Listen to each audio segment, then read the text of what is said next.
Good to go there. And we're going to switch this to gallery view so I can see you. All right. So we are about to go because it's game time. So I want to welcome you. Here we go, right? It's game time. So I want to welcome you all to another episode of Columbusblack on Blast, where we highlight movers, shakers, and creators right here in the capital city doing amazing things. Y'all know I'm always excited and pumped because we have amazing guests. But today, this person that I've been working on getting on the show for some time, we finally got a chance to connect. So I'm excited to bring Dr. Frederic Bertley to the stage today with us. Now, the thing is, this is the last time I'm going to say Dr. Bertley, right? Because he's always holding me accountable for that. So, Frederic, welcome to Columbusblack on Blast. We're excited to have you today. How you doing? Mr. Kevin Lloyd, I am fantastic. I'm happy to be here. Long time coming. Let me know what you want to talk about, man. I'm ready. Yeah, definitely a long time coming. So here's the deal. Before we get started, I want everybody to know a little bit about who we are. Then we're going to jump into you, right? Because a lot of people were checking us out for the first time. Columbusblack.com has been around for 15 years this past May, y'all. So y'all see, it says established 2005, 15 years. So we're really excited, right? And that's how we end up with people like Dr. Bertley on, Frederic, because we've been around for so long.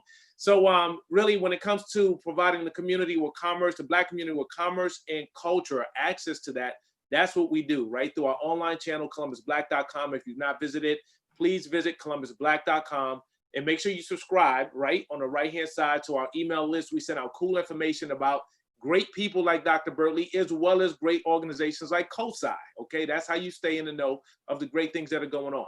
And then we do cool things like this, which is called Columbusblack on Blast, once again, where we highlight movers, shakers, and creators. We also work with small Black-owned businesses to really highlight them so that they get the support that they need in order to be successful. And we make sure the community is aware and abreast of really cool things that are happening in our city and things impacting our community. With that being said, I'm excited about this particular episode. And what I want to do, Frederic, is I want to allow everyone else to get a chance to know you, right? You and I met when you moved here to Columbus, and we hit it off right from the start, which is not hard because you are just that type of person with an amazing personality. People love you once they get to meet you. And I want the rest of the world to get to know who is Frederic Bertley. So if you could tell us your background a little bit about where you're from, who you are, and then we'll lead into all this other stuff, including COSI, COVID-19, and all that good stuff, okay? You got it. Well, again, Mr. Lloyd, thank you so much for having me on. I am a complete fan of yours from when I met you 3 years ago when I came to Columbus. And I do want to say, normally putting someone on blast, I never want to be on blast. Normally not a good thing. Right. Black on Blast is a great product that you've created for not just this community, but the whole nation. So thank you for that. And it's an honor to be here. What I'd like to do, if I can share my screen, I'll kind of walk you through a little background. Just to surprise people a little bit from where I came from. That's all right. That sounds great. Sounds great. All right. So can you see my screen? Let's see, not yet. I can't see it as of yet. Let's see. And I'm going to do this so it shows. So I just changed the settings. Let's see. Try that again. Let's see if it works. Yeah, let me know if you can see my screen. Not as of yet. We'll try this one more time. Share the screen. All right, here we go. Guaranteed this works. Okay. Can you see my screen now? It is coming up. Let's see. There it is. I can see your screen. We're rolling. All right, we're rolling. One more second here. One more click. All right. So this is me. This is my crowd pleaser. Letting them know that one day I could grow hair. Wow. Check it out. The question is, how did I go from that to be a scientist, right? Exactly. And so this is where it started. Okay. And can you hear me okay? I just want to make sure the sound level is all right. Yeah, I can hear you perfectly. Okay, so this is where it started, or I wish this is where it started. My parents are from the Caribbean. My dad is from Trinidad, and my mom is from Barbados. And they met in Montreal. And they had 4 kids. By the way, this is not the Jackson 5. All right. First of all, there's 6 of us. Second of all, we weren't that talented in terms of singing. But that's me on the far. All right. And if you know me, you know how crazy I like wearing socks and shoes. And so that's when my socks game began, mismatched socks. That is bananas. All these years, and it still exists. All these years. That's right. That's right. Growing up, I should mention this. My parents met in Montreal, Canada. They both went to McGill University. So all of us were actually born in Canada. And if you're born in Canada, you might want to rap like Jay-Z or you know, dunk like Dominique Wilkins or Michael Jordan or LeBron James. But if you grow up in Canada, you actually play hockey. So here I am. Wow. Here I am. That's me. Now, I had to put the arrow there because I know you in the audience could not pick me out from that old team. It's hard to identify which one's me, right? But really, I was growing up, I thought I was going to play for the Montreal Canadiens, right? Wow. And that's clearly not me. No. Again, this is me, but you see the gear, right? You see this. You see I was ready. Check you out. That was my plan. That was my plan. But then something happened really funny along the way is my parents allowed me to buy this. I had a paper route and they allowed me to buy this thing. It was a head-to-head football game, handheld video games. And what happened is, it ran out of batteries real quick. Yeah. And so I did this thing where I found an old lamp, connected the cable of the lamp to the back of the video game, plugged it in the wall, and I was like, this is awesome. Are you kidding? 10 seconds, it worked perfectly. The 11th second, it blew up and I ruined my video game. And for me, I realized for the first time ever that this thing called electricity is way more cool and complex than just flicking on a switch and an outlet. And that's what got me hooked, Kevin, on science. That curiosity, that desire to know more. And so fast forward, I became an immunologist, which means I specialize in the immune system and vaccine developments, actually all these things related to coronavirus. Here are the schools I had the pleasure of going to and doing my research. Was part of an HIV AIDS vaccine research group for lots of time in Boston. And that took me around the world. I had the pleasure of traveling all over the world. And this is important for the listeners, especially the younger listeners. With a science degree, and this is even at a bachelor's level, I was able to travel around the world on other people's dollars just because I had a few little skill sets to do little things that they needed. So I'd like to share that because you may not be a scientist super late in your career, but getting a science education or a STEM education is just really a useful tool. So that's my one commercial. All right. Wow. So with that, and blue are some places I lived. I lived in Peru, the Canadian Arctic, Haiti, the Sudan. And here I just show you a sandstorm. We in Ohio know what a winter storm or a snowstorm looks like. This is what a sandstorm looks like in Khartoum. It's crazy. That is great. Then I worked for a law firm for a little bit, and that led me, because really education is part of what excites me. That led me to a place called the Franklin Institute, which is like COSI in Philadelphia. And then that job landed me the job here at COSI. So I'm going to unshare my screen now, but that's kind of who I am, how I got here. I'm a hip hop head. I'm a sneaky kid. And I love science and education, and especially for all people, including those who traditionally don't have access. So that's my power run through. That is a power run through. Man, you haven't done much in your life, have you? Hey, man, one life to live, right? Sleep is for the weak and the weary. Remember that. The weary. Absolutely. Wow. What an amazing story, man, from beginning to now. I appreciate you sharing that with us, especially graphically, right? Where we could really see it and connect the dots in an impressive background. Wow. Now, don't get me wrong. Yeah. I did play basketball and I had a little handle and a mean crossover. But I'm 5'7", not spud web hops. I knew it wouldn't necessarily work out. It just didn't work, huh? So from hockey, so whether you were on ice or on the floor, you could get it in, huh? I can get it in. That's right. I put in work and I get to, get it in. All right. That's good stuff. Good stuff. So let's man, that's amazing. I'm hoping everybody else is seeing this, is taking a deep breath to say, wow, right? Really impressive. And then so that led you here, right? That background led you here. And then you dropped a bunch of nuggets in there that we're gonna end up going back to because you went through it real quick, right? Okay, so we're gonna talk about the science piece, right? So yes, at the age of 10, you had your own experiment. You learned a lot about electricity. Right. But did you think at that point, like, I'm going to become a scientist? Like, when did that happen where that path was like clearly defined for you that this is and that's, I'm so glad you asked that question because more often than not, you don't have complete clarity. Like every now and then you meet somebody who says, I always wanted to be a lawyer, or I always wanted to be a singer or dancer or doctor. Yeah. Very few people know that. A lot of people as a kid want to be something. Next year, they want to be something different. The year after that, they want to be something different, and it can keep changing. And so for me, what happened is I love science, but I didn't know what a scientist was. I was a kid. Yeah. But I just, as you get to those subjects, the science and math, it's like, oh, I like this. This is interesting. This is exciting. And so the real important message is whatever you do, you just got to your point about putting in work and getting it done. You just got to do it with the best that you have. And I've just maintained that philosophy as a little kid, then through middle school, then through high school, through college. And I just really worked at whatever. but I've studied everything under the sun. I didn't have specific clarity that I was going to become this scientist, but one opportunity led to the next. And because you work hard and you're prepared, when these cool opportunities come around, it's great. Like traveling around the world. I just happened to have some training at an undergraduate level, and the opportunities came, and I was right there ready. Yep. So listen, y'all, he just dropped mass nuggets. And I'm glad you did it in that particular way, because I think a lot of people, especially our youth, right, especially right now with the uncertainty that we're dealing with, really struggle with feeling like they have to have all the answers now, today. And unfortunately, a lot of adults put pressure on our youth to have that answer. Sure. And that's just not the case. And as you know, even adults in their 40s and their 50s still haven't figured out exactly what they want to do with their lives. Absolutely. Which is why a lot of people pivot late in life and then go down a path that they really are passionate about, enjoy, and do amazing things. That's right. No, and that's a great point. I mean, it's that thing about hard work and passion. I mean, if you're doing something you love to do, it's so easy to put in the hours.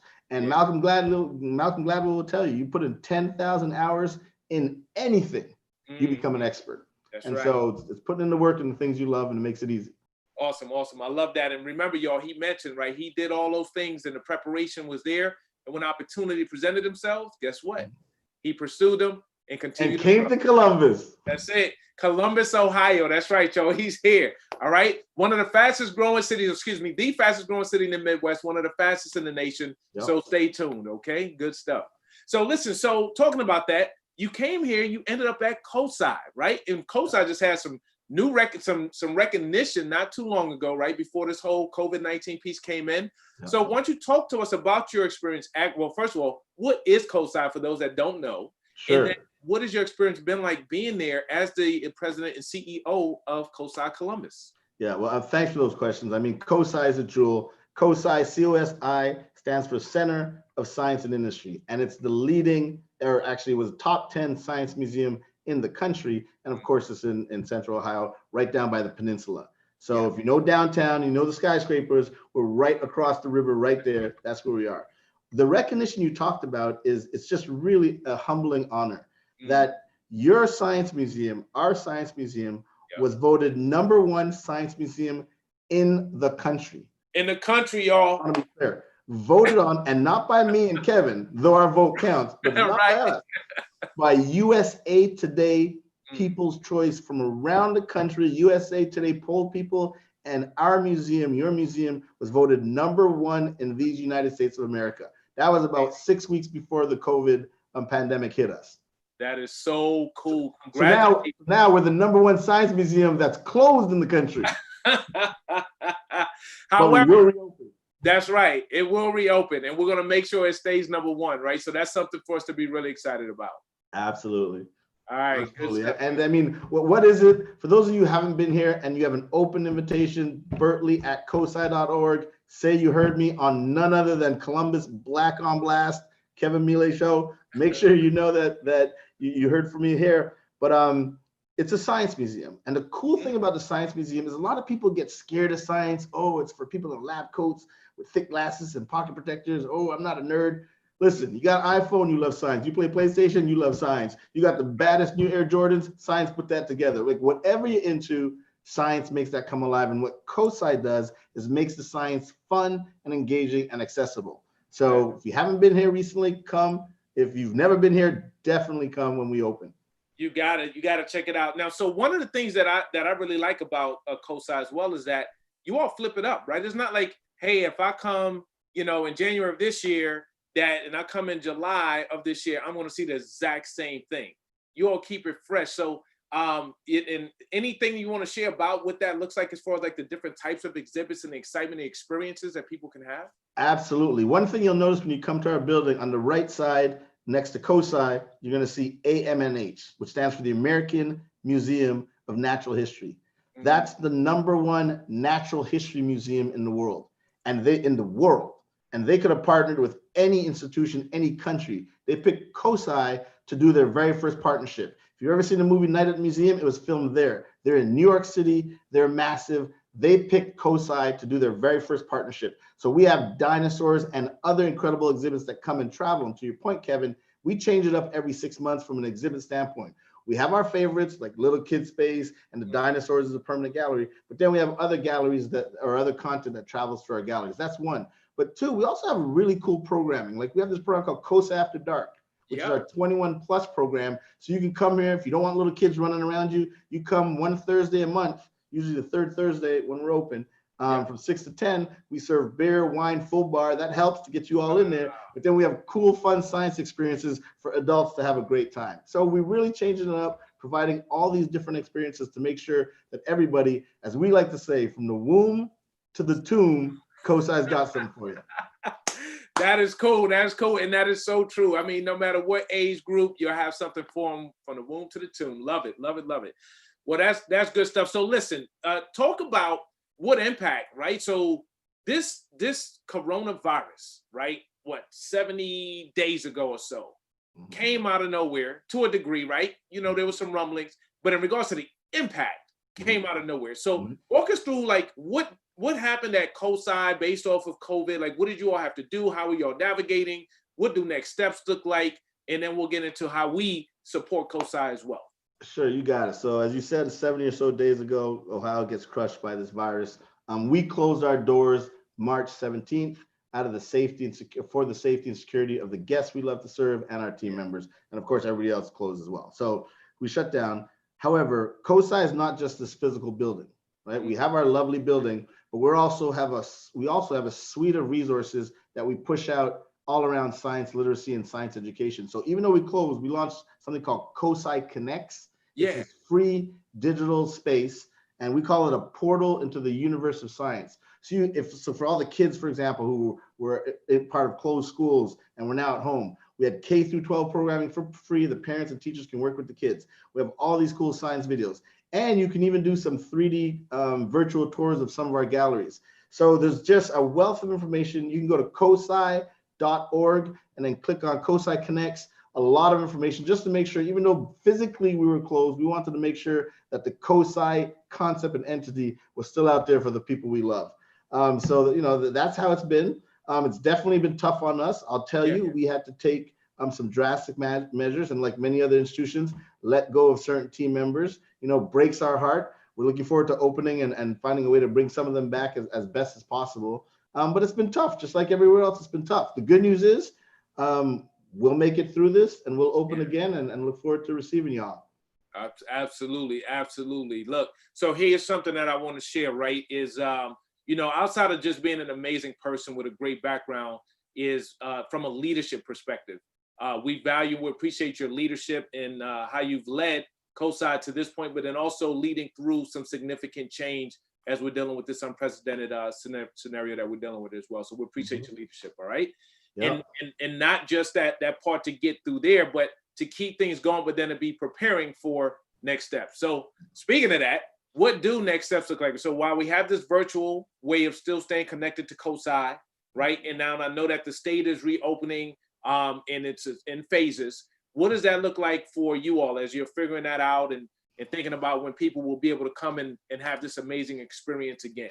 Yeah, sure. I mean, great question. Unfortunately, the space that COSI occupies is that museum space. Yeah. And the museum space are part of those spaces that are really going to be like the last of the series that are allowed to open. So every day we're looking at the governor's conferences, you know, to see when is he going to make the pivot, when is he going to say it's okay to open. We want to find out when we can open as soon as possible, but we're also a science museum. So we're going to rely heavily on what the science and what the medical community is saying about the safety of going out and having mass people in your institution. So we're looking at that, but in the meantime, we're sterilizing our building. We're planning for slightly different, really cool experiences, you know, exercising and practicing social distancing within the building. So things are going to get changed up in a little bit, but that's going to be the new normal for everywhere you go anyway. So we're looking forward to when we can open. We don't have a date yet, but when we can, we know that we will ensure that our environment is completely safe for everybody, your friends, family, and little loved ones. Absolutely, absolutely, outstanding, and we look forward to that time as well. So that's a great segue into as you talk about social distancing, you talk about safety, things of that sort, right? With COVID-19, we've seen the unfortunate impact that it's had, not just here nationally, right, but worldwide. This pandemic. And your background actually aligns with what we're talking about today, right? So when you think about viruses, so would you just share generally first? And I see that there's a couple of questions on YouTube, so we're going to try to get into those questions in a moment. But just generally speaking, from a scientific perspective, what's your perspective, right, from Frederic, on this particular virus, as well as like how we can proceed as a society to help slow this thing down and move forward? You got it. Great question. The money shot, as it were, to solve this problem long term is vaccines. Not just for us in America, but by the way, you're going to see tremendous peaks of this in the developing world. It's only now coming on. It's lagged. It hit Europe, China, of course, first, then Europe, then USA, Canada. And we're kind of here. Developing world is starting to pick up. So you think of Africa, Southeast Asia, South America, they're going to get creamed. So to save the planet from this, save us as humanity, long term, that's a vaccine. But I'm going to share my screen to give you a few more kind of examples of what we got here. Okay. And all right, bear with me. Let me go right here. So you can see my screen okay? I sure can. Okay, great. So just for all your viewers, that's the size of a tennis ball at the right. This is virus, size of a typical virus. It's actually smaller than a cancer cell, smaller than bacteria. It's tiny, right? Here's what it looks like as a graphic. You've all seen the corona. They call it the corona because of those spots, those dots around the outside. It looks like a crown, right? Okay. I want to share with you and the audience the size of its gene. The gene, as you know, we as humans, every one of our cells is filled with DNA. Humans have roughly 20,000 genes, just to give you a perspective, all right? Yep. You look at fruit flies that fly around your house, if you let the bananas out too long, you're talking about 13,000 genes. Okay. Bacteria, you know, if you eat some bad salad or what have you, or the bacteria in your gut, 600 to 5,500. Coronavirus, 14 genes. Think about this. Just 14 little genes, and it wreaks this much havoc on all of us. And so I share with you that just to, when you put these things in perspective, it's crazy because you can't see it, right? And a lot of people are like, why wear a mask? What's the whole hype about this? You know, you can't see the virus. But why are you worried about it? And not only can you not see it, it's only got 14 genes. We have 20,000, but it can decimate us. And so it's a big deal. You've all seen the data, people getting sick, the rise of infections. But the way we're going to deal with this is vaccines, right? And I just want to explain to you real quick the concept of vaccine. Okay. The vaccine is your immune defense system. We all have them. Every day you're getting exposed to all kinds of bugs, some not harmful, some harmful. But we have this military system in our body called the immune system that protects us, right? And this is what it looks like. So the concept of vaccine is you got your immune system, you got a bad bug, bug multiplies, it overpowers your defense system, you're done, right? But the concept of a vaccine is it takes your immune system and then it gives it some energy, gives it some stuff, if you will, the vaccine, and then that allows it to build up its military. And so what you have now is instead of having one little wimpy military, you've enhanced, you've built up your defense system, right? And so now when the bad bugs come, you have this military presence that can actually overpower it, all right? Here's the types of vaccines. If you ever had a measles vaccine or mumps, rubella, this is the top two, the whole inactivated or live attenuated. Most of us in America have received vaccines. This is some of the stuff they received. In my years, bottom arrows, that's what I worked on with HIV, all right? Those kind of vaccines, something called DNA vaccines and synthetic peptide vaccines. I just share that because that's some of the stuff that they're working on right now for coronavirus. In the circle, you see something called recombinant viral vectors. Those are the vaccines that are actually now in clinical trials for coronavirus. We'll talk about that in a minute. But I want to mention something. So the way viruses enter, all right, they don't enter by breaking into your building, okay? They actually enter by having a key. A lot of people think viruses like a burglar kind of finds its way in the cell. It doesn't. It actually has a key, and just like you show up at your front door and you just don't blast through the front door, but you stick your key in the door and turn it, the door opens. That's how viruses get into our cells, right? And so it's called the ligand receptor. Basically, the virus binds to it and then gets into the cell. I want to show you this. These are interesting graphics. That ball is a virus. It's binding to that receptor, that Y-looking structure. Once it binds, You can see another graphic here. In pink is the virus. Down below in the left corner is your cell. And then when it binds, it gets in and it reproduces. This is actually a real photograph. It's called an electron micrograph, a really powerful microscope of infected lung cells in pink. And those gold bars are coronavirus. And so you get millions and millions of viruses coming out of your cells, primarily in the lungs, that are infecting you and then causing the pneumonia, the toughness to breathe, and all that stuff, right? Okay. All right, back to the vaccines. We talked about this coronavirus. It's called a glycoprotein, okay? Glyco means sweet, sugar, and proteins are proteins, right? The way these spikes work, that's that lock and key mechanism. Those spikes are what bind to that green receptor you're seeing in the bottom right. That's the lock and key mechanism.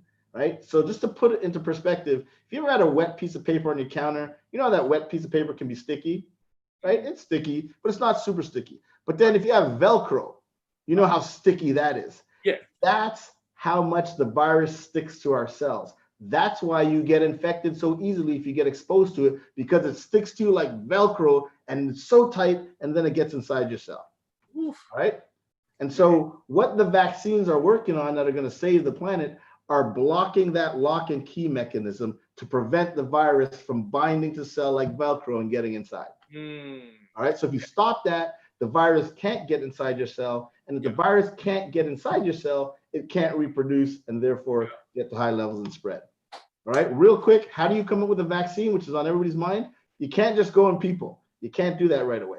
You start in mice first. Well, first you start in a test tube, come up with something. Then they let you try it in mice. You try it in mice, you see if it works. Okay. Then you go to step 2. Now you try it in monkeys or gorillas or chimps. These are called non-human primates, meaning they're very close to humans, but they're slightly different. And if it works, then that's a good signal, because now you can go from monkeys into humans. That's where we are right now in the process of a coronavirus. All right. And there's 3 steps to coming up with a vaccine. All right. Yeah. And the 3 steps are right here. Phase 1. That's just testing if the vaccine. That's just testing if the vaccine is safe. All right. We don't know if it's going to solve the epidemic. That's just testing if it's safe. Phase 2, we do the same thing but a wider amount. So phase 1 might be. And sorry, my slides are moving. I'm going to do this. No problem. Yeah, I know that feeling. Been there before. Hold on a second. Let me just do this. This is easier. Here we go. All right. So phase 1, they test about anywhere from 100 to 800 people. Is it safe? Is it going to cause adverse reactions? No, they get permission, and you always got to go back and get permission. In the US, you get permission from the Food and Drug Administration. They give you permission to do a phase 2 trial. Now, instead of doing it 800 people, you expand to 1,000 to 5,000, again, seeing if it's safe, right? Okay. If that's safe, you then go into a phase 3 trial, and that's now anywhere from 100,000 people. They'll try it in US, in Canada, around the world, Africa, India, different places to see, okay, is this vaccine actually going to protect people from whatever the bug is, in this case, coronavirus? Yep. Problem is, you have to wait, Kevin. Yeah. Because unlike monkeys or mice, you can't give them a lethal dose to see if your vaccine worked. We can't give people coronavirus on purpose and say, hey, are you protected? No. So you have to wait to see when this bug comes back in nature, and are the people you vaccinated less likely to get sick or not. Okay. All of this to say, that's why it takes time for the vaccine to develop. People are like, why does it take so long? You can't invent time. That's one of the few things you can invent. You have to give it, and you have to wait and see, and that can take normally 3 to 4 to 5 years. We're trying to accelerate that because of the serious pandemic we're in. So that's my crash course on vaccines. I'm going to unshare my screen now. Man, the last time you did a presentation, it was about you and your background, and when you got done, it was like, wow.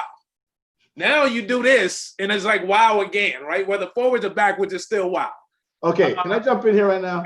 I don't know how much you love hip hop, but you know the dopest, best freestyle was Black Thought on Hot 97. If you haven't seen that, you have to see that. When he said to the DJ on Hot 97, he said, listen, you invited me here. I had to bring my A game. So if I'm coming on Columbusblack class, I got to bring my A game. So, you brought your A game. And that's some Black Thought for y'all right there. All right. So anyway, metaphorically speaking. So listen, wow, that has, I'm sure that has answered so much for so many, right? Because so help me here. Yeah. You broke it all down, right? So when we hear in the news, right? So for those that don't understand this, when they say we have a vaccine or we'll have a vaccine by the end of this year, right? What does that mean? Because I believe certain people believe we'll have something that's tested, ready to go, millions upon millions ready for distribution. What does that really mean based off of what you just said? But I want you to help us understand what it means. Yeah. So again, in general, coming up with a vaccine from scratch can take roughly 4 years for lots of reasons, some of which I mentioned. In the case of this coronavirus, because it's a pandemic and the world is crushed by it, they started with, not from scratch, but they started with a different vaccine for something else, something called SARS. So they didn't start from scratch. So SARS already had different FDA levels of approval, et cetera, et cetera. And so they were able to start from a raw material that had a little bit of experience, that had a little bit of information from. So they took that and then they accelerated certain parts of it. They got it into a clinical trial faster. And so that's why they're saying, anywhere from 12 to 18 months, we might have a candidate vaccine or might have a vaccine. But to your point, you talked about, but wait a minute, there's a pandemic. You need millions and millions and millions of doses of the vaccine to actually make a difference. Yeah. That's a different story, because we all have a vaccine, but then you got to produce it. And because of the millions of amounts of dosages we need, you got to build companies, factories, plants to produce this in a sterile, safe environment to ensure that the people you're going to give this to have a really good product that's been safely and securely tested. And that's going to take more time. So, and then even when you have those, think about it. How do you distribute them?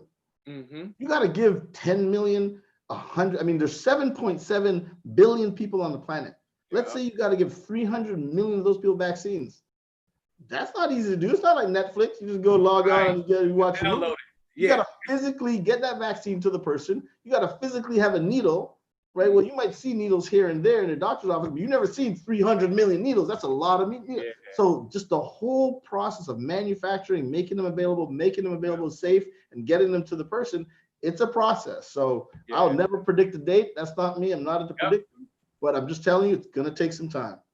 Well, we appreciate the facts. We wouldn't even ask you to predict the date because we already know you gave us the answer, and that's time. It's going to take time. So knowing it's going to take time, what do we need to be doing knowing it's going to take some time for us to stay safe or have a vaccine in place? And there he goes. He just put his on, which means, guess what? I'm going to need to put mine on. And there we go, right? Exactly, right? Yeah, so and look, I mean, I'll say it to everybody, no one likes to wear a mask. It's inconvenient, obviously, but it's very simple. If you have the virus, right, you can easily transmit it to somebody else just by coughing, sneezing, touching on your hands and then touching a door handle or touching the surface and then they touch it. And so it's been shown through data that the mask, if you are infected and you're covering up with a mask, you are significantly minimizing the opportunity for you to spread the virus to somebody else. So a lot of times people think the mask protects them from being infected. No, I mean, it's in front of your face, so it's harder for you to stick your hands in your mouth and your nose. But the mask isn't about protecting you from being infected. The mask is protecting someone who is infected from passing it on to somebody else. Yeah. And so now why is that important, right? If we knew who was infected, it wouldn't be an issue because you could be, okay, those 5 people, they're infected. I'll just stay away. Yeah. Those 10 people aren't infected. Okay, we can work with them, hang with them. The problem with coronavirus is there's a massive population of people who are infected but don't express any symptoms. Yeah. You've heard the term asymptomatic, meaning they're not sick, they don't have a fever, they're not febrile, they're not weak in the joints, all those typical things that you experience in a flu, they don't have that. They look healthy, they sound healthy, they feel great, but they're infected and carrying around that virus. And if they're not wearing one of these and you come in contact with them, there's a good chance that they can spread it to you. Why? Because you have no vaccine and you have no immunity to this because we haven't seen this bug before. So that's what we need to do. We need to wear the mask. And then we do need to practice social distancing. As hard as that is, we need to practice that to the best of our ability. Okay. Okay, y'all. Y'all heard it, right? So the expectation is that you're wearing your mask, right, to protect yourself or protect others, should I say, first, right? But then also to stay protected at the same time, because once again, we don't know who has it, who doesn't have it. So speaking of that, right, let's talk about the testing piece, right? Because we have this testing that's going on. We hear about, these false positives, or excuse me, false negatives that are going on. So it's like, I think there's a comfort level with some that, hey, even if I got tested, I'm good, right? And we realize that this asymptomatic piece is there, but we saw this weekend, especially Memorial Day weekend, we've seen it across, and this is the interesting part. It doesn't matter from a political standpoint, a racial standpoint, an age standpoint. It does not matter. You have people on opposite sides of the spectrum, and clearly we saw a lot of people that they're just like whatever, right? So what's your perspective on that and the impact of what can come from that, knowing what a virus does? Well, so you talked about so many important points there. So one, let's talk about testing. We still don't have enough tests in this country to test everybody, which is too bad, but they're getting more and more, which is better.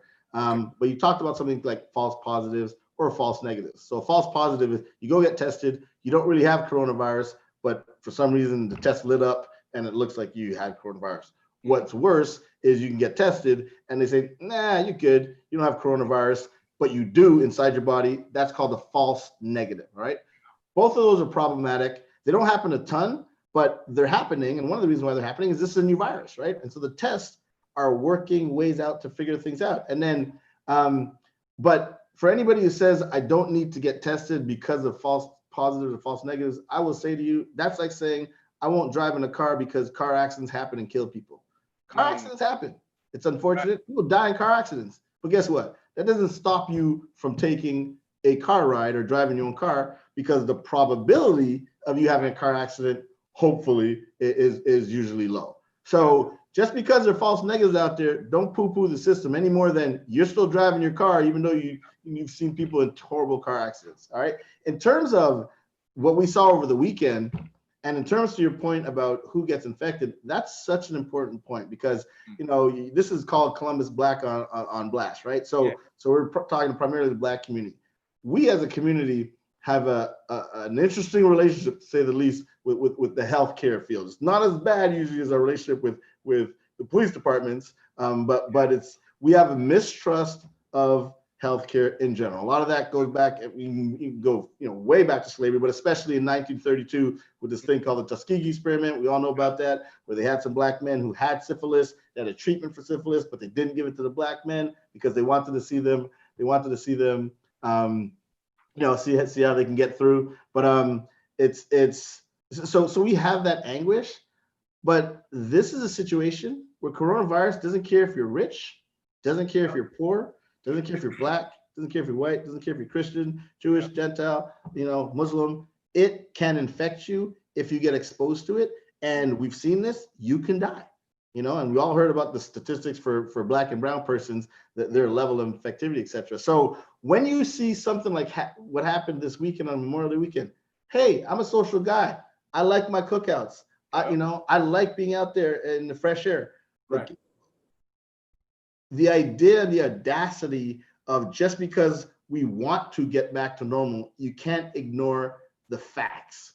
Right. You can't ignore what they talk about, real talk. And real talk, this virus is a real thing, and we got to still practice social distancing. You've already seen the uptake in infections because of this. So when I see that stuff, Kevin, on the one hand, my social human brain gets why people want to do this. Yeah. But I'm a scientist. Yeah. And, I don't want my grandmother, grandfather, husband, wife, sister, brother. I don't want these people getting sick because we can't practice social distancing a little better than me. And the sad part is we've seen that it's worked, right? The social distancing and the mask wearing has worked. You remember those numbers were through the roof, and then you all hear them talking about flattening the curve. That happened. And so to go backwards is just not great. Right. Okay. Y'all heard it right here from Dr. Bertley. He's broken it down as clearly as it can freaking be stated, people, right? Like seriously, like y'all have to understand, like this guy is like he's Mr. Social, right?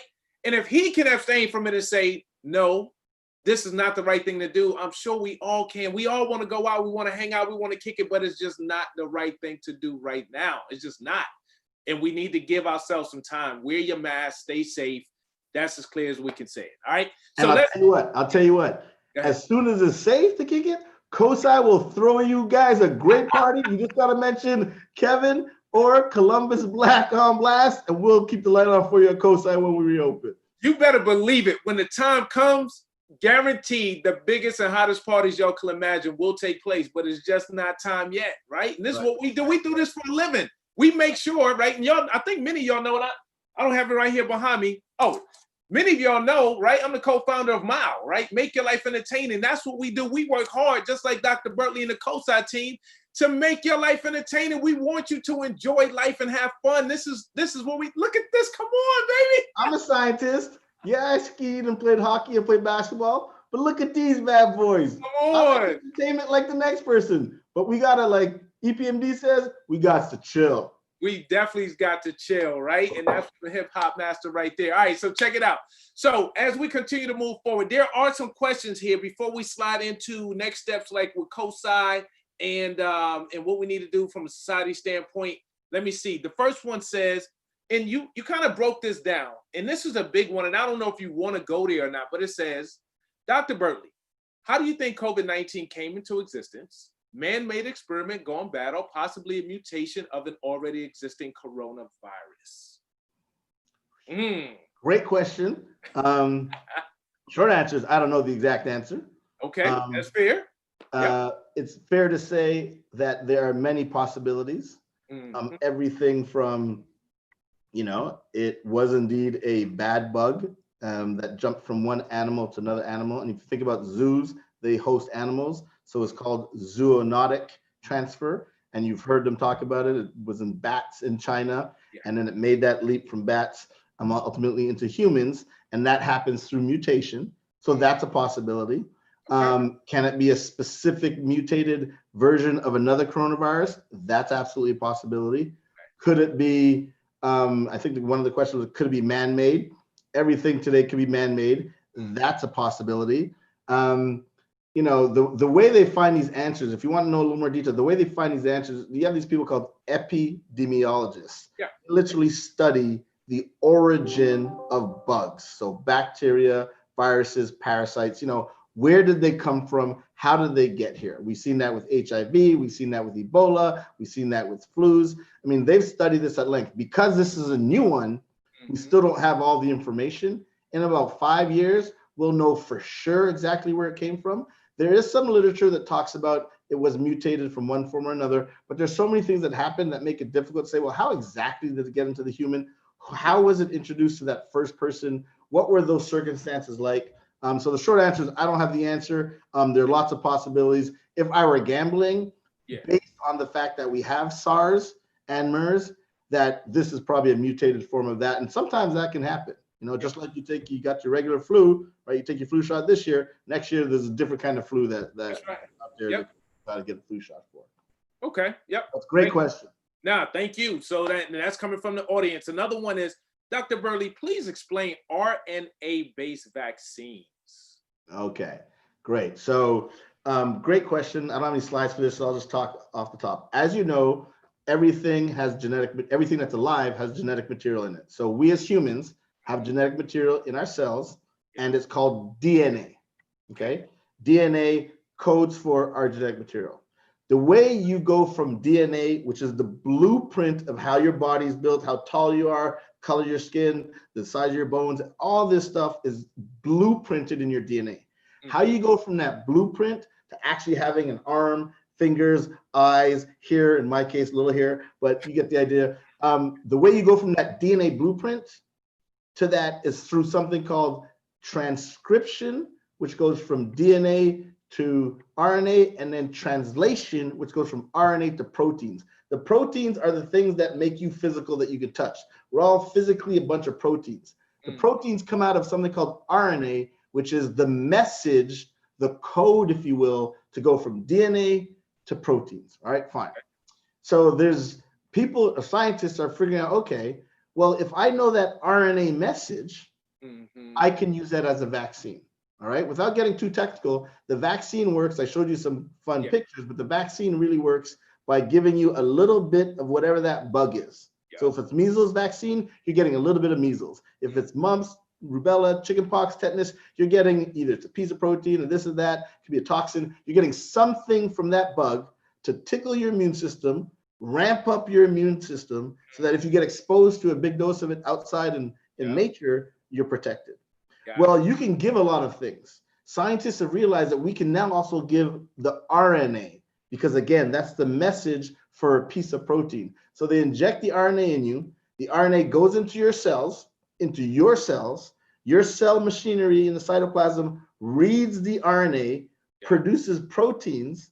Those proteins come out of your cells and stimulate an immune response. Wow. So the RNA carries a message for what you want for the vaccine. That message gets read by your own human cells in your inside your cell, and that message produces a protein.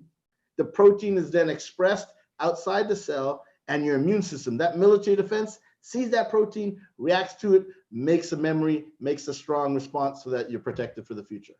Amazing. How'd I do, Kevin? That is, man, that clearly, man, you recited that like a hip hop song. I thought you was freestyling and flowing, and it just kept going. All right, here we go, my man. So now that's good stuff. Thank you for breaking that down for our audience that was online that had those questions. Once again, if y'all have any additional questions, feel free to drop them in, because we are getting close to wrapping up, and I don't want y'all to say I wanted to ask him, but I didn't. Right? So, all right, here we go. So moving on. So let's talk about, let's see, excellent answer. RNA vaccine can be written to do anything. Okay, great. There you go. This is a follow-up to that. RNA vaccine can be written to do anything to one's DNA, correct? Okay, so you're talking about something slightly different. Well, no. So there's, what I talked about was the RNA vaccine, how you can use RNA instead of DNA to generate a vaccine. There's this other thing called iRNA's technology, which, as you know, we're all made of DNA, and we can have mutations. For example, when you have cancer develops because there's a mutation in a certain gene that prevents the cell from stopping to divide. It keeps dividing and it grows, and then you get a tumor, right? So what you're talking about, the question, and whoever it came from, was we can use RNA technology now to actually do what's called gene editing and fix those things. So this is really exciting technology. It came out a few years ago. Some of you probably heard it, called CRISPR or Cas9. This is a biological revolution, and that they may be able to one day, and they can do it in animal cells and human cells, in fact, but one day they may be able to give this so that if you have a genetic defect that's causing a disease, they can repair that genetic defect and you'll be free of disease. So we're this close to it being activated, but it's really exciting technology. That's major. It is major. Wow. Buy stock in RNA's eye if you can. Okay, so here's the deal, right? So I'm listening to you. We was going through all this, and I'm thinking, right, like, okay, got to get into this, got to get into that, got to get it. Yeah, thank you. He just gave y'all the biggest hints ever, right? So you know what's coming is going to happen. So invest accordingly. All right, that's a part of what we do, right? That's the commerce side of Columbus Black on Columbusblack.com. All right, so moving on from there, let's talk about next steps. One of the big things that we always want to do is make sure that people know, like, so to support COSI right now, right? How do we do that as a community, right? We understand the impact. So many people have been impacted, organizations, so on and so forth. When you look at having the #1 science museum in the nation in our city, and then other people now globally can understand the impact of what COSI provides, how do we support COSI so that it continues to be what it is and what it will be in the future? Well, thanks, Kevin. Thanks for asking that question, the opportunity to answer. So a bunch of ways. One, clearly I've talked a lot about science. Clearly I'm passionate about science. But the fact of the matter is, what's going to help us get through this, along with being civil and taking care of each other and being a great society, it's the science that's going to help us get out of here.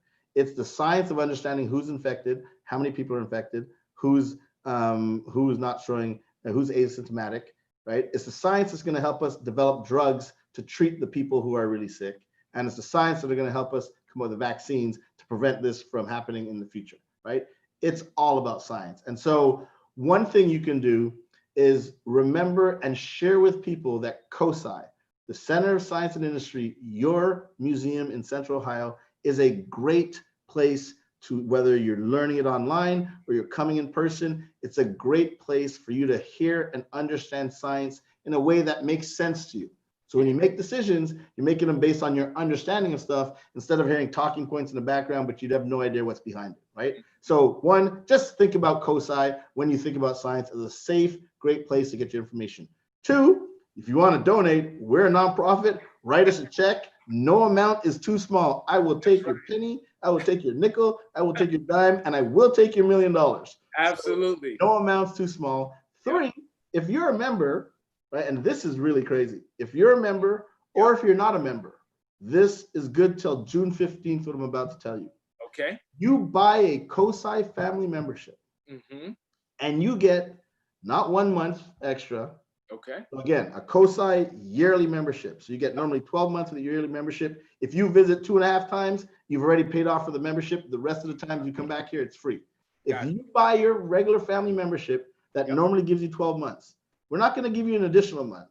We're not going to give you an additional 3 months. Okay. We're not going to give you an additional 6 months. Hold up, it's We'll give you an additional full year for free. That means you get 2 years of COSI goodness, COSI serious fun science for 2 years for the price of 1 year. This has never been done in COSI's history. This has never been done in Ohio museum history, to my knowledge and to my team's knowledge. This has never been done in the nation. A lot of times we do a free month, we do something like that. If you buy or renew your membership by June 15th, you get a full year for free. That's how you can support us. That is outstanding. Listen, y'all, listen. And when you look at the amazing exhibits and experiences that are being provided there, is well worth it, right? So that's really cool, especially those that have families. But even if you don't, and you just like to have something to get out and do differently, amazing experiences, right? You get to touch into different parts of the world and time zones at COSI. Absolutely. And the other thing I want to say, and this is so important, we're a science museum, you know, that's what we love. But more than that, we're a cultural institution. It's about elevating people and elevating society, so together we can live a better collective good. I say that because, yeah, you can write us a check. Yeah, you can buy a membership, that helps us. But I also want to hear from you all. We as COSI want to hear from you all, whatever community you exist in, and let us know if we're offering the stuff that you want, because we're here to be a cultural resource for you. So we very much listen to your opinions. You can go to Bertley@cosi.org. Last name is easy, Bertley@cosi.org. That's my email. Send me any information. Hey, we wish you would do this, or we want to do that. We love hearing what you all want, because then we can create programs to service those areas and those interests. Outstanding. He just provided his email address, y'all. Like, that's really serious. So like, he means it. Okay. So make sure you reach out. If you have great advice, if you have a check, if you have a nickel, a dime, as he said, or $1 million, he'll take it, help support. But definitely the 2-for-1 annual membership. Two for one. That's awesome. 2 for 1. Now, all checks, all donations need to be made out to Frederic Bertley. Just kidding. Disregard that. COSI, 4 letters. It won't get lost. COSI. Anything you give is greatly appreciated. That is so awesome. Hey, look, I got to, so we're going to get ready to wrap up there. We got a few minutes left. Hey, listen, you showed a couple of awards later. How did you get those? I'm curious, and I'm sure everybody else is as well. So the reason why I have these, all jokes aside, is, look, I'm a scientist. I love science. I can geek out. I can talk science with the deepest and the best of the scientists on the planet. That's, you know, I just love that stuff. But especially for younger folks, I have those because it's important that you don't let anybody put you in a box. Don't let anybody stereotype you. As a young Black kid, I was supposed to be a rapper like Drake or Jay-Z. I like flow, but I don't have it like that. Right. I loved basketball, and I was pretty good, but I wasn't that good. I loved hockey, pretty good, but not that good, right? But I also love science, and that was okay. So I have these Emmys. These are bona fide Emmys. Let me be clear. Bona fide, they real, y'all. I've touched them. They're real. Man, get my camera on this. It's real. Look at that, Joe. Seriously. I don't know if you see, it says Dr. Frederic Bertley on that boy. This is a real Emmy. These are my Emmys. Why do I share that? Because you can be a scientist but still be a rapper. You can be a super basketball. You can be a scientist and produce short films that win you Emmys, right? So remember that. You don't have to box yourself into wearing a lab coat and glasses. Ain't nothing wrong with being smart. In fact, being smart is the coolest thing since cool, right? But you can just be smart at anything, producing movies, playing sports. Don't box yourself in. That's right. So yes, those are legit, my friend. Next time you co-sign, I'll bring you to my office and show you them. Hey, that's why I had to bring it back to that. So we're gonna end on a high note. I don't have an Emmy to share you, but earlier I had put this card up when he was talking about it. This is my TNAA, Tuskegee National Alumni Association. Oh, you got to put that closer so we can see it. I'm a proud graduate and alumni of Tuskegee University. There you go, right? Look at that. You and Shannon Hardin. Yeah. So Shannon went to and that's how the president of the council went to Morehouse, right? Yeah, HBCU not far down the road from us. And we're really proud graduates, right? So just had to put that out there. As he mentioned, the Tuskegee experiment, that's something obviously part of our foundation. When we go there, we understand, we learn that information as well. So appreciate the drop and the plug there. But listen, and you got DNA of being a Tuskegee Airman. I mean, that's right. I know that's part of your DNA. Absolutely. So, and as I always say, I didn't choose Mother Tuskegee. Mother Tuskegee chose me. So that's how deep we go, right? So anyway, moving along, y'all, we're gonna get ready to wrap up. I have one last thing for you. Is there anything that we didn't talk about that you want to share with the audience before we go, where you said, hey, I want to make sure I said this so you wouldn't be remiss later? Is there anything we may have missed? Yeah, do the best you. The best you. Work hard, pray hard, and do the best you. And you can't go wrong. And especially times like that, being a knucklehead, it's never cool. Now it's definitely not cool to be a knucklehead. Male, female, old, young, being a knucklehead is not cool. Do you and just elevate yourself and work hard and we'll all get through this together. Outstanding. Well, and then buy Columbusblack last. That's right. So speaking of that, we're gonna go ahead and wrap up. Listen, y'all, one of the things I always say is that in order to be more successful in your future, you need to understand a little bit more about your past. That's the reason why we just put Dr. Frederic Bertley on blast, right? So make sure you check out all our episodes on Columbusblack.com. Don't forget to go and subscribe. Subscribe today. You need to subscribe on our YouTube channel. Go to Columbusblack.com, subscribe to get added to our email blast so you stay updated all the time. I have a couple of announcements that I want to share, right? One is around the census. The census is really, really important. And even if you think about right now, right, and you think about the financial component of what's allocated by city, by state, and then you think about the healthcare needs and all of those things, it's really important that we get counted. So make sure you complete your census today. If you're in Franklin County or Columbus, Ohio, you already know Columbus counts and Franklin County says be counted. So we need to make sure that happens, okay? The other thing that I want to talk about is in regards to Celebrate One, right? So this is another campaign we're focused on with Columbusblack.com. We want to stay focused on the infant mortality component, right? Especially here, we have one of the highest rates in the entire nation in our county and in our city. And we want to make sure that we have our children set up for success and we practice the ABCs of safe sleep, right? So making sure that our children sleep alone, right? They should be on their back and they should be in a crib and it shouldn't be a bunch of stuff around them. They should not be in the bed under their parents because that's when we have those unfortunate situations. So make sure we're practicing the safe sleep, ABCs of safe sleep. And once again, complete your census, be counted. Check us out on Columbusblack.com. Follow us on Instagram, Facebook, and Twitter. Support us. We support you. We want to keep making it happen. Dr. Bertley, Frederic, excuse me. Thank you once again for being on the show with us today, man. It's been such a pleasure. We look forward to sharing this with the world, right? Because the way you broke it down in such a simplified manner is the way that we need to understand this, right? I believe we get caught up in the jargon and you listen to the media and people still don't understand enough. And you did what someone of your caliber would do. You simplified it where anybody could understand what we're dealing with. And I appreciate and respect that so much. So thank you. You got it, Mr. Lloyd. Anytime, let me know when I can come back, but always a pleasure to be with you, man. All right, sounds good. Well, yo, you know what? We're going to end it as simple as we can all times. I'm going to end in my normal fashion. And on that note, guess what, y'all? I'm out. Later.